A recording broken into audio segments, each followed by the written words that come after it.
Gulf corporation council क्यों news में था? क्योंकि इंडिया और गल्फ कॉर्पोरेशन काउंसिल ने साइन किया है the term of reference for free trade agreement in new Delhi. Now एक ये kind of term of reference free trade agreement का ही एक हम लोग बोल सकते हैं छोटा वर्जन है, जिसको रिसेंटली साइन किया गया है।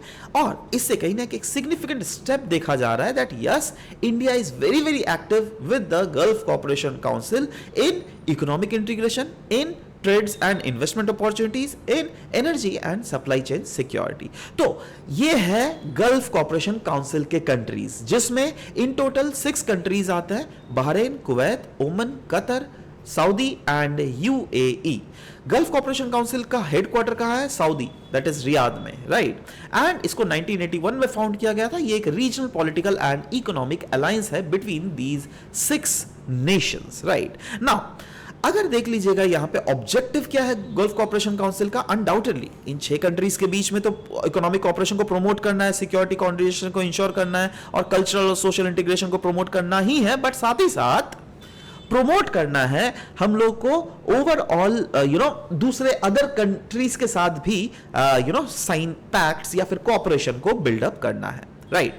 कॉर्पोरेशन मेनली इस गल्फ कॉर्पोरेशन काउंसिल के अंडर इस्लामिक वैल्यूज के अंडर किया जाता है, ट्रेडिशनल और हिस्टोरिकल लिंक्स के अंडर किया जाता है और shared security and developmental interest को मद्देनजर देखते हुए किया जाता है।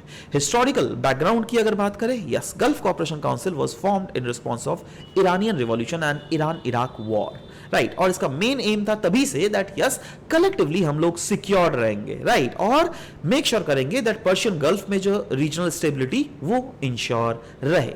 इसकी सिग्निफिकेंस की अगर बात करें, यस, हम लोगों ने दिखाई आपको इसकी स्ट्रेटेजिक लोकेशंस, राइट, बट ये एक्ट करता है एज अ मैरीटाइम ब्रिगेड, जो क्या लिंक करता है यूरोप, एशिया और अफ्रीका को। यह एक एनर्जी पावर हाउस भी बोला जाता है क्योंकि दुनिया का 30% ग्लोबल रिजर्व तो यहीं से आता है।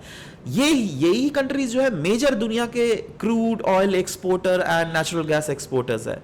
इनफैक्ट इकोनॉमिकली अगर इंपॉर्टेंस देखें तो yes, they are among the world's richest regions in terms of whether per capital income की बात करें या फिर सोवरेन वेल्थ फंड की बात करें, तो ये दुनिया के one of the richest players है। In fact they are also key players in global energy market as well as financial flows. So this was all about this discussion.